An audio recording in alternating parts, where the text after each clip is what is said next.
Hello students, this is Rajat Ahuja, your physics mentor. Welcome to the YouTube channel of Sky Kota Academy.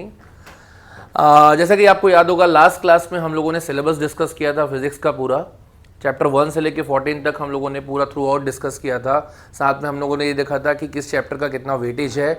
इसके अलावा हम लोगों ने exam का pattern देखा था।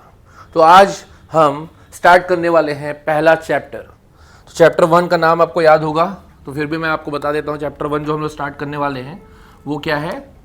आज हम चैप्टर 1 स्टार्ट करेंगे, that is electric charges and field. तो ये जो पहला चैप्टर है आज हम लोग स्टार्ट करने वाले हैं electric charges and field. Students, electric charges and field chapter को मैं आपको बताया था लास्ट टाइम कि हमारा पूरा फोकस इस चैप्टर में किस पे रहेगा, चार्जेस के ऊपर।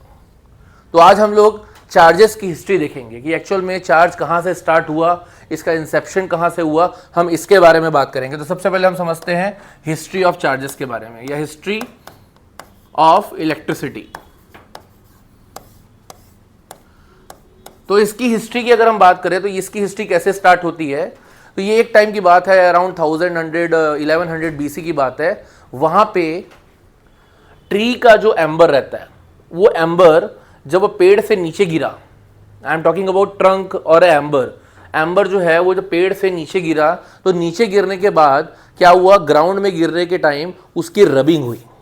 Again I am telling you कि जब पेड़ का जो सूखा तना था वो जब पेड़ से गिरा नीचे गिरा, तो नेचुरल सी बात है कॉलिजन होगा किसके बीच में, उस ट्रंक के बीच में और ग्राउंड के बीच में। जो रबिंग हुई, उस रबिंग के कारण में फ्रिक्शन डेवलप हुआ और ये देखा गया कि वो जो सूखा तना था या जो ट्रंक था, उसके आसपास जो सूखी पत्तियां थी या जो आसपास डस्ट था वो आके चिपकने लग गया उस पर्टिकुलर ट्रंक से। तो क्वेश्चन ये था कि ये कैसे हुआ, जो आसपास की सूखी पत्तियां थी या जो ट्रंक था वो आके क्यों उस पर्टिकुलर ट्रंक, जो ट्रंक नीचे गिरा था उस पर आके क्यों चिपकने लग गया। बहुत सोचा गया, बहुत समझा गया कि ऐसा क्या हो रहा है कि ये बार बार पत्तियां आके नीचे चिपकने लग गई है। तो कुछ ना कुछ तो ऐसा होगा कि 100% उन पत्तियों को चिपकने के लिए मजबूर कर रहा है। तो वो कुछ ना कुछ क्या था, तो हम वही समझने वाले हैं। तो यहां जो पहला वर्ड मैंने कीवर्ड आपको एक चीज बताया, वो क्या था, फ्रिक्शनल इलेक्ट्रिसिटी। और ये कहां से डेवलप हुई, ड्यू टू रबिंग। तो जो मेन कॉज होता है फ्रिक्शनल इलेक्ट्रिसिटी का, जो मैंने अभी वर्ड यहां पे यूज किया फ्रिक्शनल इलेक्ट्रिसिटी, इसका मेन कॉज कौन है, क्या है मेन कॉज, तो इसका मेन कॉज जो है वो है रबिंग। जो रबिंग एक्शन के कारण ही आपका फ्रिक्शनल इलेक्ट्रिसिटी या फ्रिक्शनल चार्जेस डेवलप होते हैं। तो अब हम बात करते हैं इसका सबसे अच्छा एग्जांपल। बचपन में हम ये चीज करते थे, अगर आपको याद होगा कि हम अपने कॉपी का पेज का जो छोटे छोटे पीसेस कर लेते थे, पीसेस करने के बाद उसको स्कैटर करके हम कोई भी स्केल, प्लास्टिक का स्केल को अपने हेयर्स, ड्राई हेयर्स में रब करने के बाद उसको लेके जाते थे। तो आप देखे होंगे कि वो जो पीसेस ऑफ पेपर थे, जो टीयर पीसेस ऑफ पेपर थे, वो जाके अट्रैक्ट होने लग जाते थे और चिपकने लग जाते थे।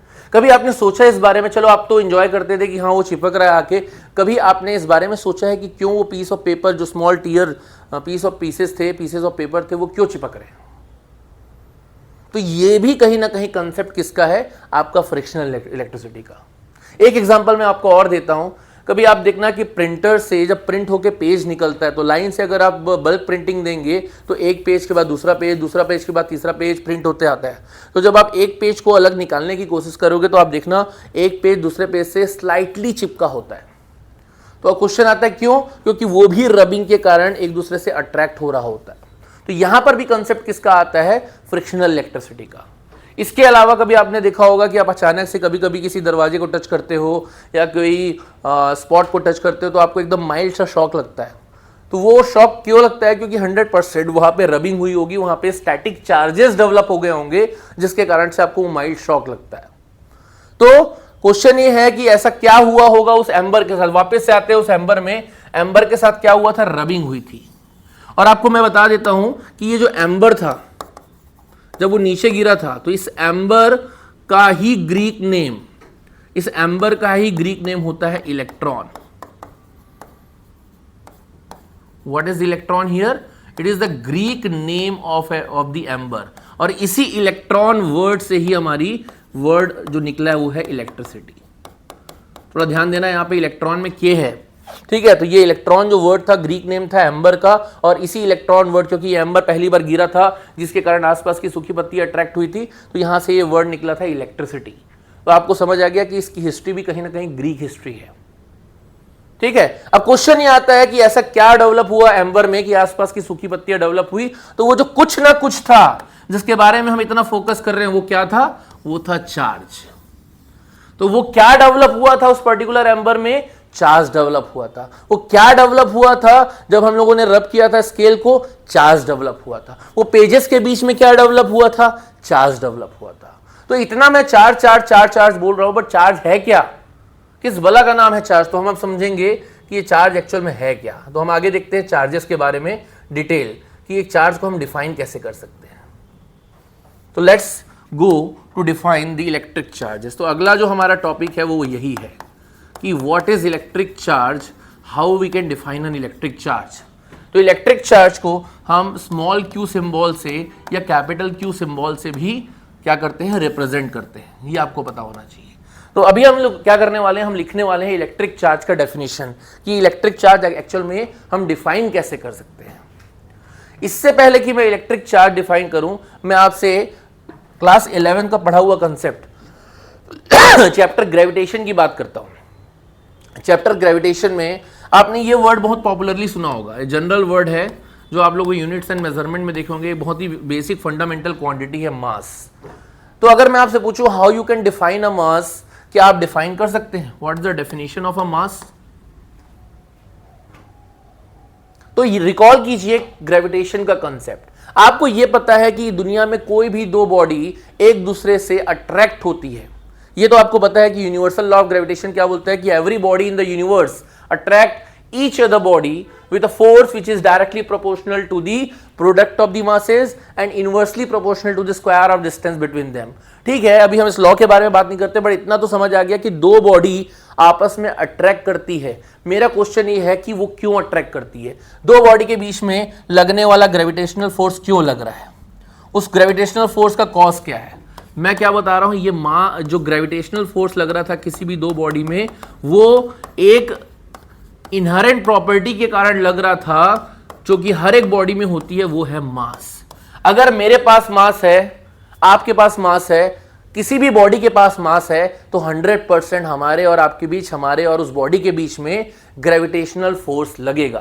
तो अगर हम अब डिफाइन करना चाहे मास को, तो कैसे कर सकते हैं कि mass is that inherent property of any body by virtue of which that body experience A gravitational force of attraction. आया समझ। तो मास एक ऐसी बॉडी है जिसके कारण कोई भी दुनिया की बॉडी ग्रेविटेशनल फोर्स एक्सपीरियंस करेगी। Hope it is clear. अगर हम सिमिलर वे में बात करते हैं इलेक्ट्रिक चार्जेस की, तो हम इलेक्ट्रिक चार्जेस को भी समझ सकते हैं। तो इलेक्ट्रिक चार्जेस भी क्या है, एक इनहेरेंट प्रॉपर्टी है। Again I am using the word inherent. तो यहां पे पहले हम समझते हैं ये एक ऐसी इनहेरेंट प्रॉपर्टी है जिसके कारण किसी भी दो बॉडी पे एक नया टाइप का फोर्स लग रहा है, जो कि अट्रैक्शन भी हो सकता है और रिपल्सन भी हो सकता है। वो कौन सा टाइप का फोर्स है, that force is called as the electrostatic force. Sorry, that force is called as the electrostatic force of attraction और रिपल्सन। यहां पे क्या था, मास में सिर्फ अट्रैक्शन का फोर्स लगता था, क्योंकि मास का नेचर सिंगल होता था, जो कि हम आगे बात करने वाले हैं। तो अगर हम इलेक्ट्रिक चार्ज का डेफिनेशन लिखना चाहें तो कैसे लिख सकते हैं, it is the inherent property of any body, it is the inherent property of any body by virtue of which it experiences, by virtue of which it experiences an electrostatic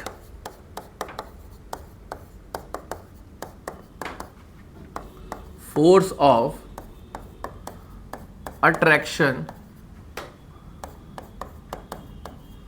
और repulsion, जो कि सबसे बड़ा difference है। यहां पे electrostatic force और gravitational force के बारे में बात करें तो सबसे बड़ा डिफरेंस क्या है कि यहाँ पे फोर्स अट्रैक्शन का भी हो सकता है और रिपल्सन का भी हो सकता है, बट वहां पे सिर्फ और सिर्फ अट्रैक्शन का फोर्स था। अगर हम ग्रेविटेशनल फोर्स की बात के बारे में बात करें तो यहाँ पे सिर्फ फोर्स जो था वो कौन सा नेचर का था, अट्रैक्शन का था, बट यहाँ पे फोर्स अट्रैक्शन और रिपल्सन दोनों नेचर का हो सकता है।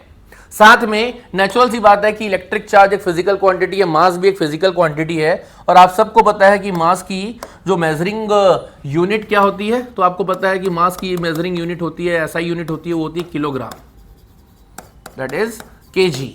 इन अ सिमिलर वे अगर हम इलेक्ट्रिक चार्जेस की भी SI यूनिट की बात करें, SI आपको पता ही है क्या होता है, इंटरनेशनल सिस्टम ऑफ यूनिट के हिसाब से जो SI यूनिट चार्ज की होती है that is named after a scientist, that is coulomb, which is denoted by capital C।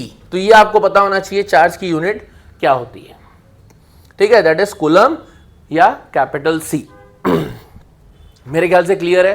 अब अगला क्वेश्चन ये आता है कि यहां पे आप सर बोल रहे हो कि अट्रैक्शन भी हो सकता है, रिपल्सन भी हो सकता है, इसका मतलब 100% जो चार्ज है वो दो टाइप का होता होगा या दो अलग अलग नेचर का होता होगा, तभी इसमें अट्रैक्शन भी लग रहा है, रिपल्सन भी लग रहा है, जबकि मास तो एक सिंगल एंटिटी है, इसलिए मास पे सिर्फ और सिर्फ अट्रैक्शन का फोर्स लग रहा है। तो मैं बोलूंगा बिल्कुल सही बात है। तो अगला जो टॉपिक हमारा है वो यही है कि एक्चुअल में कितने टाइप ऑफ क्या होते हैं हमारे, कितने टाइप के चार्जेस होते हैं, ठीक है। तो अगला टॉपिक हम यही देखेंगे, टाइप्स ऑफ चार्जेस।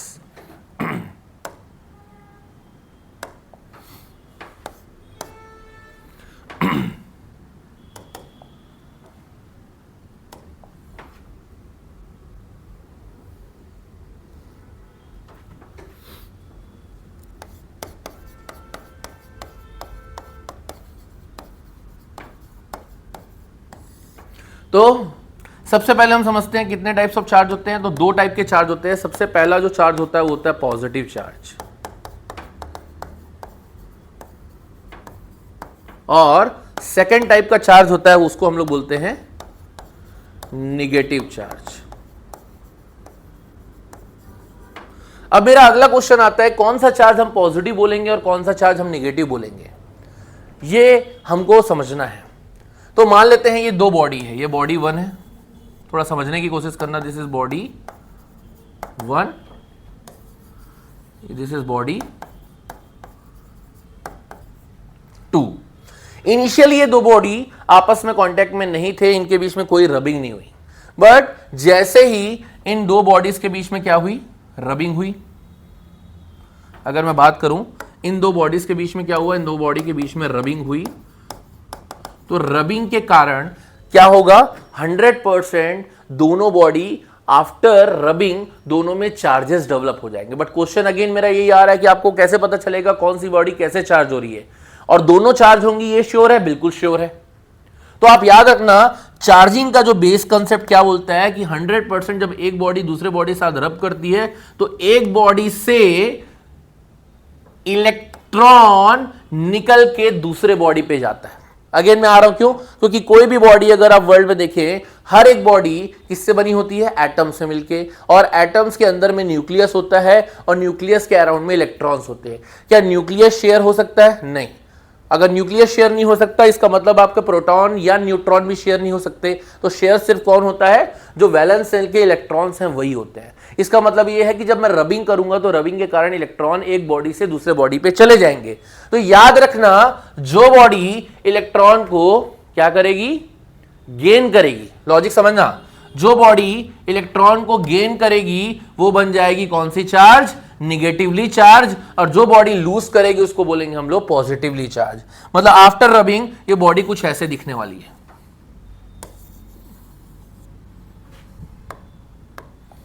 ये बॉडी हमारी अगर लूज की है इलेक्ट्रॉन तो ये बन गई हमारी पॉजिटिवली चार्ज, और ये बॉडी हमारी बन गई निगेटिवली चार्ज। तो आप ये कह सकते हो कि एक बॉडी कंप्लीटली पॉजिटिवली चार्ज हो चुकी है और दूसरी बॉडी हमारी निगेटिवली चार्ज हो चुकी है।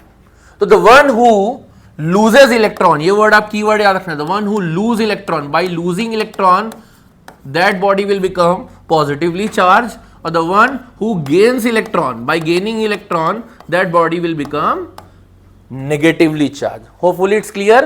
तो अभी तक हमको क्या समझ आया कि हिस्ट्री क्या है चार्ज की, चार्ज का वर्ड कहां से आया, चार्ज का कंसेप्ट कहां से आया, चार्ज क्या होता है, कौन सी इनहेरेंट प्रॉपर्टी होती है जिसके कारण इलेक्ट्रोस्टैटिक फोर्स लगता है, चार्ज कितने टाइप्स के होते हैं, एक होता है पॉजिटिव चार्ज और एक होता है नेगेटिव चार्ज।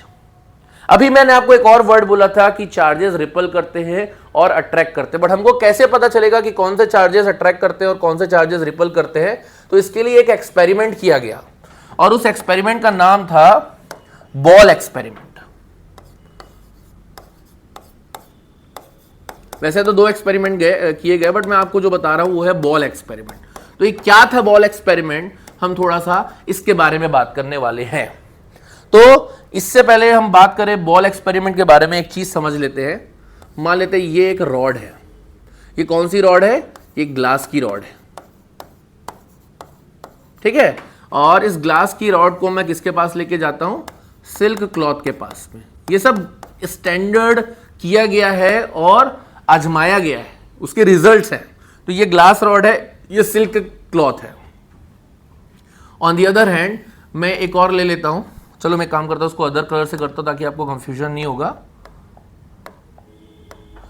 अब मैं ले लेता हूं एक प्लास्टिक की रॉड, प्लास्टिक बोल लो या इसको एबोनिट बोल लो। तो प्लास्टिक रॉड या एबोनिट रॉड है, जिसको मैं किसके पास लेके जाता हूं, वूलन क्लॉथ के साथ, ठीक है।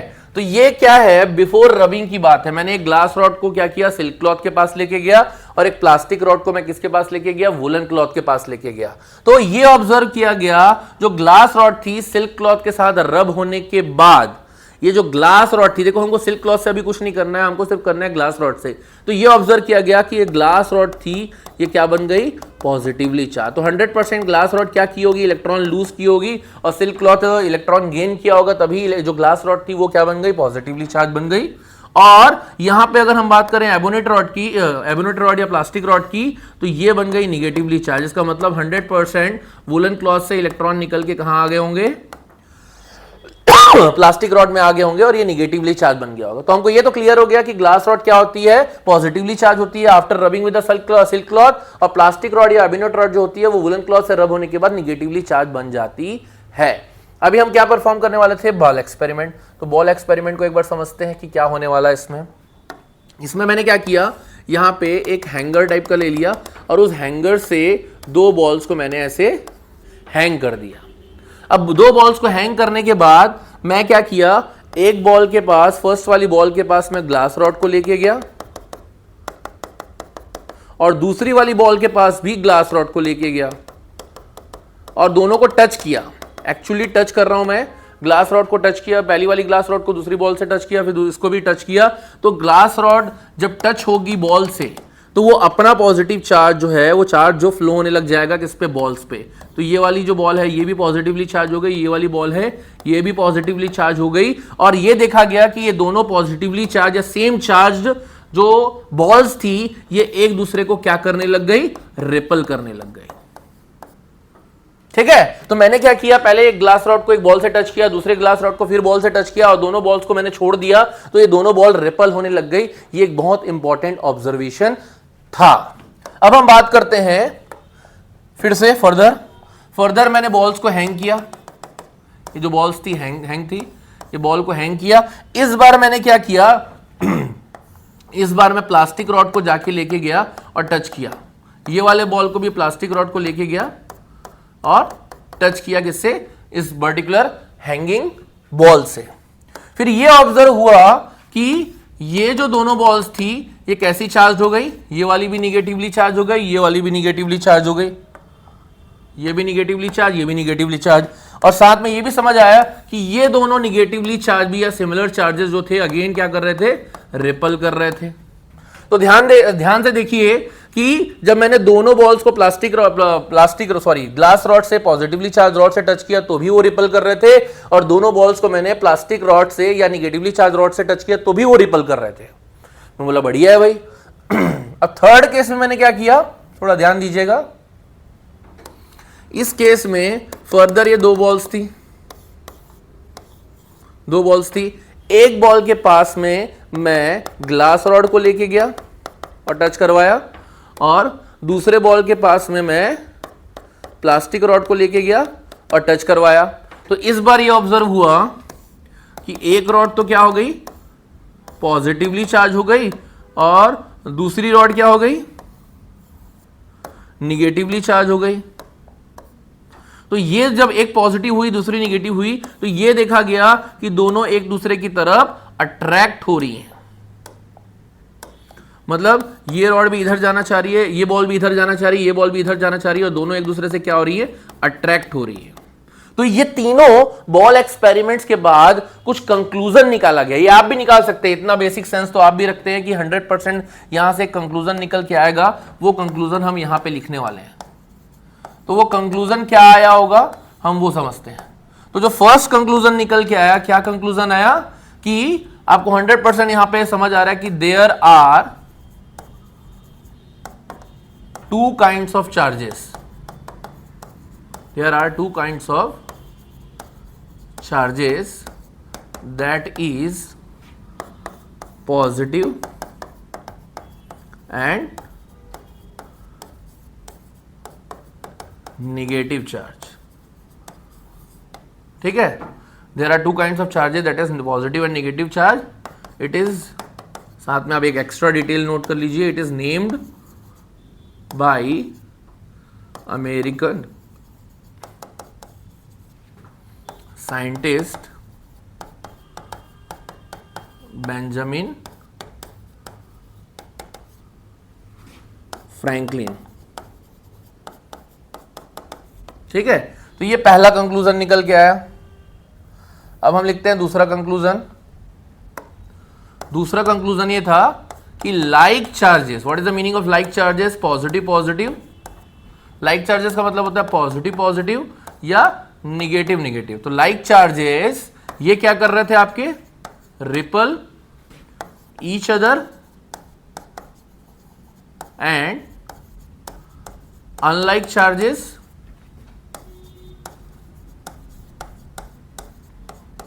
Attract each other. अनलाइक का मतलब एक पॉजिटिव एक निगेटिव, है ना। This law is called